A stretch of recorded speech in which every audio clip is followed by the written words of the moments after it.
So yes, I'm Victoria Winifred, and I just wanted to say it was really nice to hear from all the new people that have joined us recently.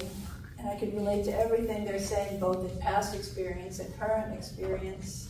I was interested in the kids and sports situation. My first book, which has won quite a few awards, is called The Princess, the Knight, and the Lost God, a chess story. Chess, the game of chess is big in my world. And some of the themes involve sports as well, so, and young people. So that was a connection I was very interested in. But all of your work sounds amazing and very diverse. I think that the more we write, the more diverse it becomes. The more books, then another aspect of your past pops up, and suddenly you feel an inspiration to put that into writing in some way. At least that's how it's been for me. We were talking about I haven't written about the ventriloquist yet, but you know, it is getting to be that diverse, so it keeps it interesting. So today I just wanted to talk about some of the ways that we can effectively use advertising, social media in particular, to increase visibility for our products. And I'll say up front that it's not always going to get you those immediate results. Certainly at the beginning, it's like, did I sell any books yet? Did I sell any books yet? You know, and you're looking at it that way. But it's important to remember in marketing and advertising, what I believe is called the rule of 7, that it takes an average of 7 times for someone to see your product before they would actually consider buying it, before a purchase would take place. So the one guarantee if you do social media is that you are putting your product in front of people's eyes. It's a long-held principle. There must be some truth to it. If you watch any channel, you see the repetition involved in the advertising, and they're not spending all that money for no reason at all. I'm going to talk about a few different places to do advertising. I'm going to have a short presentation on Facebook ads in particular, which is what I was asked to speak about today at the end. But I'm going to touch base on some of the other platforms as well. There's Instagram. First of all, you really, before you even do this, you need to have an account on all of these platforms. You don't really need a lot of followers to do advertising there, because when you advertise, you're selecting audiences and you're reaching more people. In fact, I've received more followers through my advertising probably than anything else, if not sales. And sometimes it's impossible to tell if you get sales, because you will get a logarithm back, you will get facts back, but you won't know. If you see your book being sold, you really don't know if it's because someone saw your ad or they randomly found it, but you have to put your faith in the tried and true principle of advertising and repetition. So Instagram posts, on Instagram, of course you're going to post beautiful pictures of your book, perhaps with a quote from someone about how they enjoyed it, what audience it's for. And it's very user-friendly in that it'll ask you, do you want to create a reel, which is a video in some way, and you can click a few of your pictures and it'll put it right together for you there. It wants you to spend money, so it's going to make it pretty easy for you. And you can choose some music and all of that. And when you do your Instagram posts, before you promote a post, and I'll get to that in a moment, please use hashtags. Hashtags, like the number symbol, and words that people actually follow. Millions maybe of people follow specific hashtags. Books about cats, ventriloquism, I might not be saying that right. And people that like things follow hashtags. And our friend, maybe frenemy, ChatGPT, if you go in ChatGPT and say, give me the top 10 hashtags for people who want to buy a book about the United States Navy, it's going to give them to you. So copy paste. So once you have an ad up, and many of the things I'm telling you about Instagram are going to hold true for the other platforms as well. Once you have your post, give it a good look. Make sure everything is in that post that you want people to see. when they see your ad, because once you make it an ad, it becomes difficult to edit it. So check your spelling, check your message, do you have the link that you want, all of those things. Is the picture, do you have a nice picture, etc. It's really important. How do I know this? Because I'm, too many times I made an ad and I'm like, oh, I didn't say this, I didn't say that. And then I go in and, I have to redo a new post and a new ad. So just get it right the first time and take your time getting there.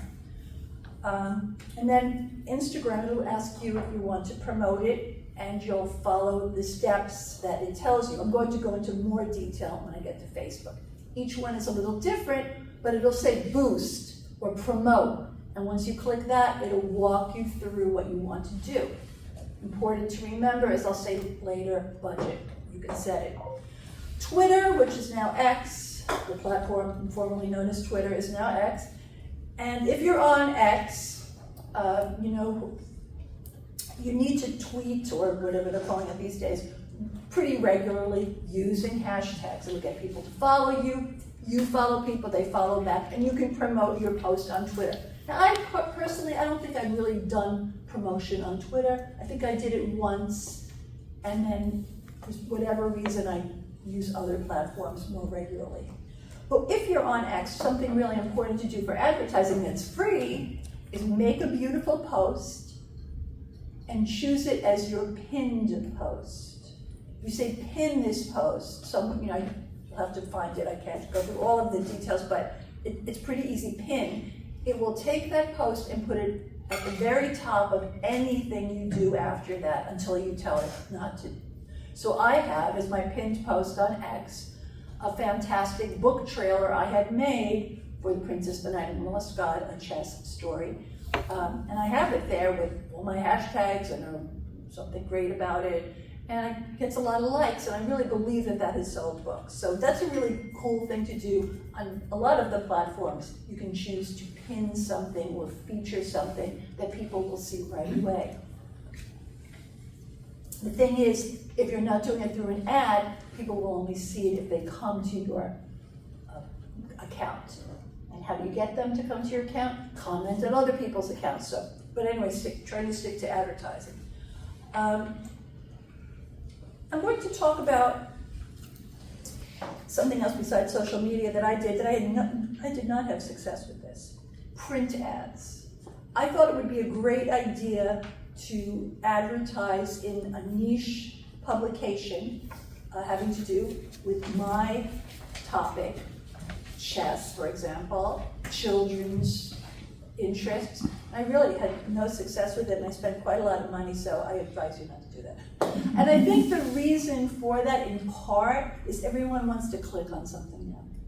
So if it's in I have to go find this thing and type it in. People are on their phones and their devices constantly.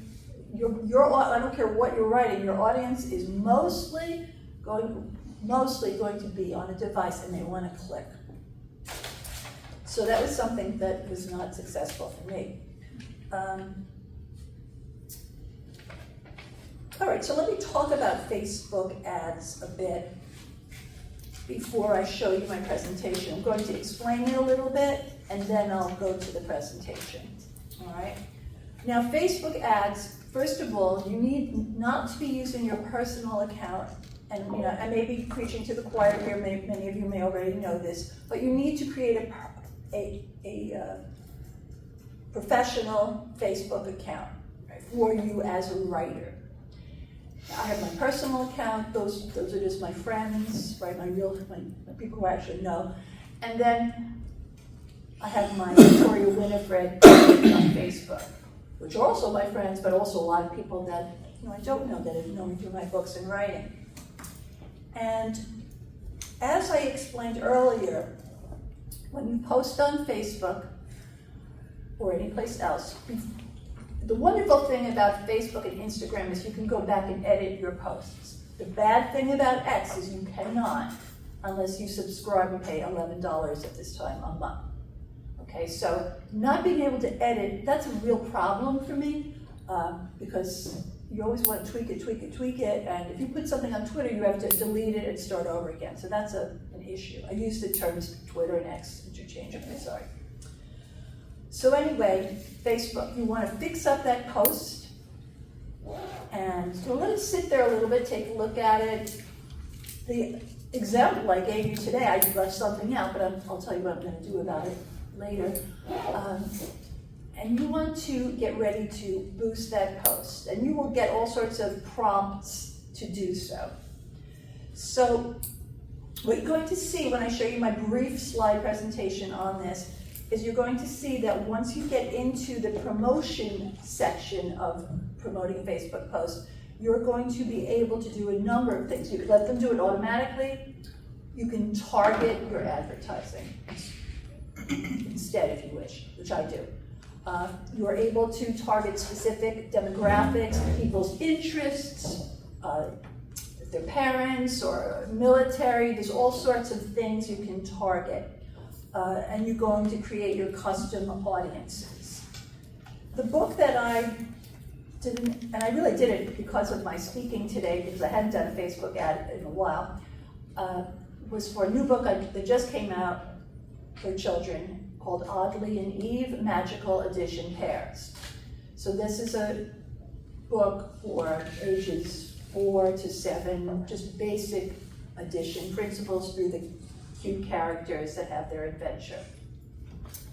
So I think that something interesting is they will create a variety of ads. You know, AI is everywhere, it's in Facebook, and they're going to show you different versions of that ad that they'll post in different formats. They'll make a reel for it, they'll carousel ads, they will have a certain ad for people on a phone. So they do all that for you so that it looks good. It's automatic, so that's really a cool thing. I like that a lot.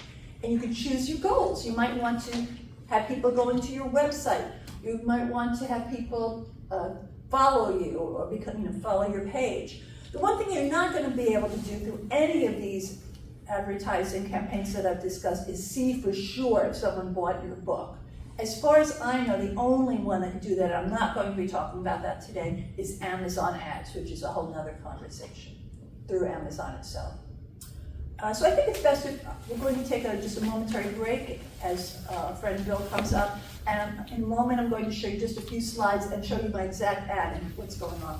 Thank you, Canva, for creating this. Canva, please learn Canva. I can't tell you enough that you need to learn Canva. It does everything for you. Yes? Got a silly question, but on Facebook, if you want to start a professional account, do you have to create a new email address? You can't. No, it's interchangeable. I can't tell you at this moment how it's somewhere. It's like create business account or something. You'll find something there. Ask ChatGPT and it'll tell you exactly how to do it. And what you'll do is you can toggle back and forth. You'll see the picture of your professional account and your personal account. And if I want to go back to my personal account and look at things, I click on that picture I use. I want to go to my professional, I click on my professional picture. So you can go back and forth. It's not bad at all. It seems like I tried to start another Facebook account and it said this email address is already in. Yeah, you don't need to, I don't think you need to do anything with your email address. You don't need to enter it again. From your personal account, I believe you can from there create a professional account separately. It's not a matter of creating a new account with a new email. Okay. Victoria, you mentioned Canva, and I have friends who use that, but I found BookBrush. But BookBrush is very good also. Yeah, I don't they're know. both good. I don't probably. I've used the free version of BookBrush for a couple little media ads, cute little cover reveals. I could talk about this stuff. It's so interesting. But yes, BookBrush is also very, very popular these days. Okay, so creating a Facebook ad. So allegedly a step-by-step guide. Let's see what happens. And I hit space bar. I think that works, but it didn't change here, so I'm going to do this.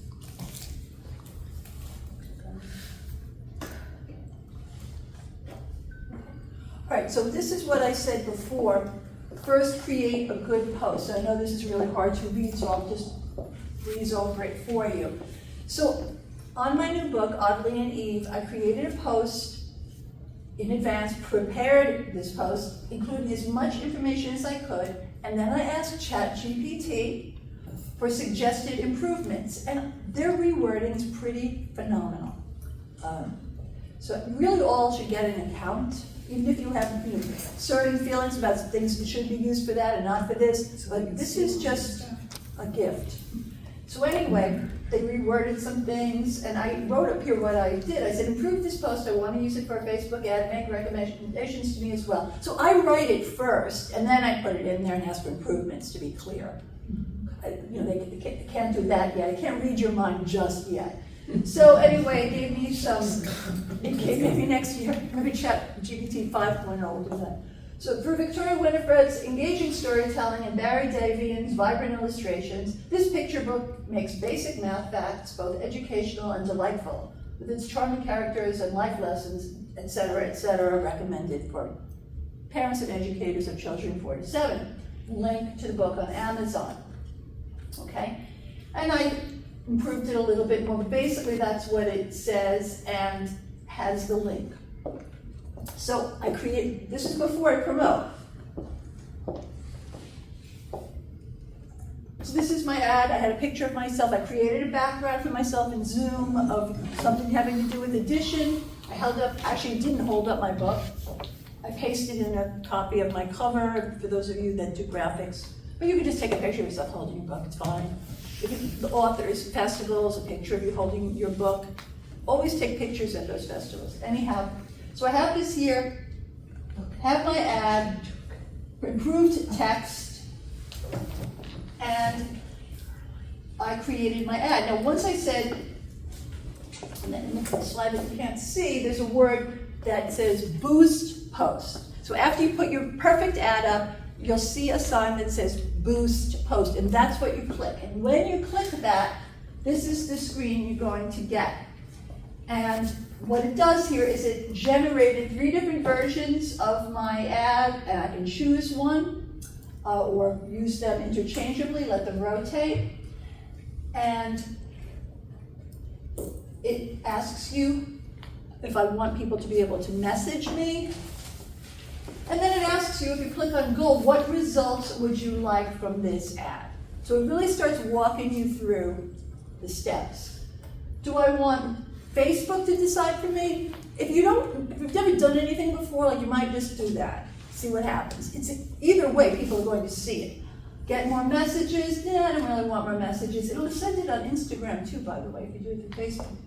Get more engagement. So I chose get more website visitors. And what that means is the website that's in your ad. Show your ad to people who are likely to click a URL on it, a website address in it. So I chose that one, and that's good for traffic. And the link I have is the book on Amazon. Okay. Now, before I go, I think I mentioned this in the next slide if it works, but you notice it automatically puts up some ideas on how much money I should spend, and I don't agree with it.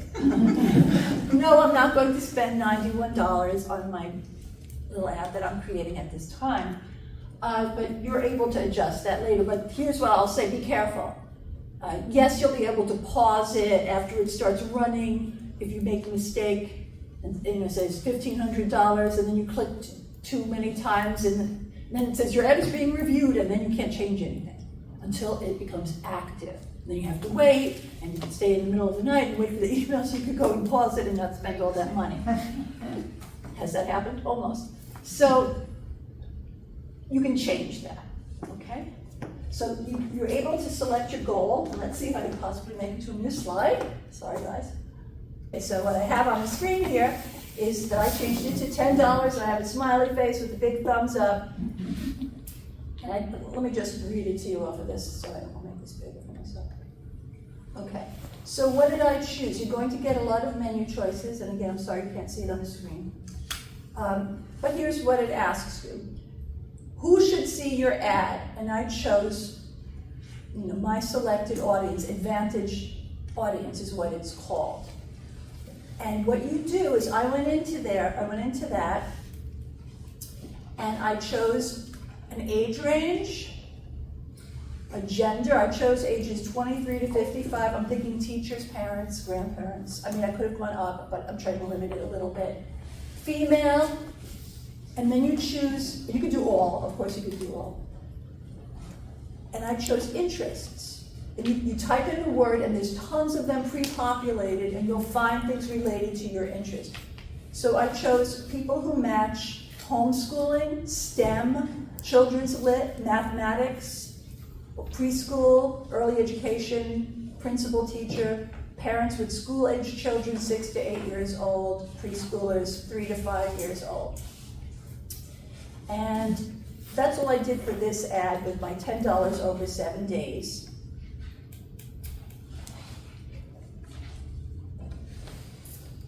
And it gives you an estimate how many accounts might see it.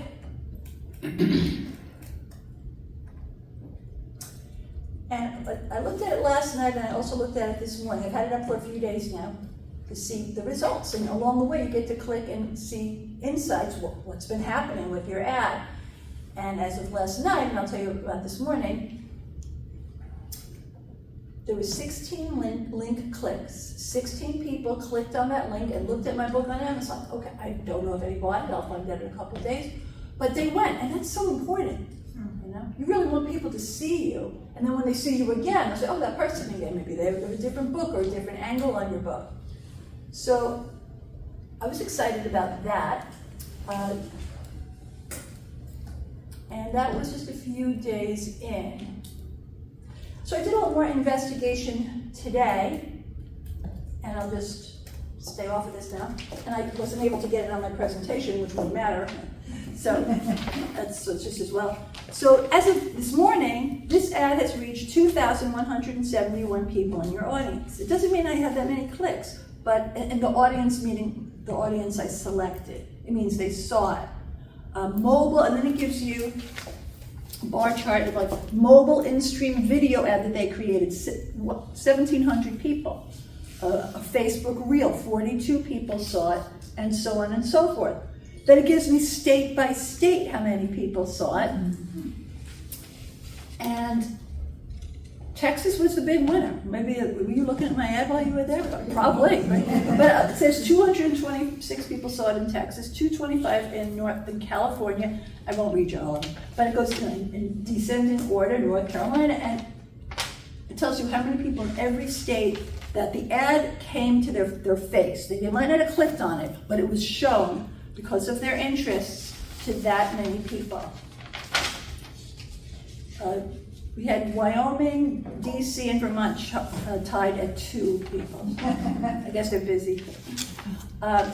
So what I forgot to put in that ad, and which I realized after the fact, was I forgot to put that I do school visits.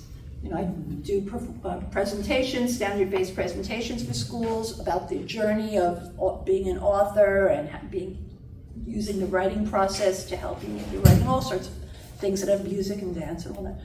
But I forgot to write school visits. But then I decided it's okay. So this morning I paused that ad and I may not continue that ad now. But what I think I'll do is I'm going to create a new ad. And by the way, I only spent $5 to make all those people see my stuff. I'm going to create a new ad and use the same audience and show maybe a few of my books in that same age range at the same time.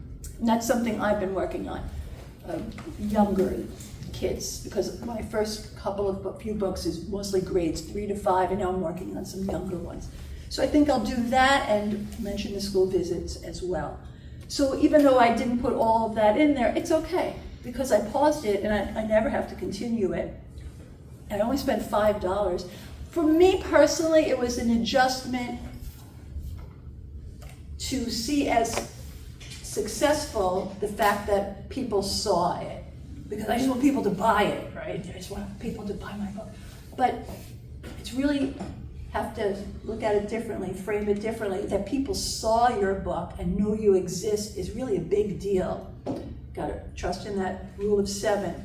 So I think for that purpose, it's pretty cheap. I mean, $10 that you don't even have to spend the whole thing. People are seeing you, and we all want to be seen, don't we? So I think by considering these strategies, you can think of something that you might want to do, and it might get you more followers, might get you some messages, might get you some sales, but it'll certainly get you known to more people than before you do it. And I hope that some of this information has been of interest and helpful in some way, and I hope that it'll inspire you to get your book out there, your books out there, and let them be seen by new eyes. Thank you for listening. Thank you.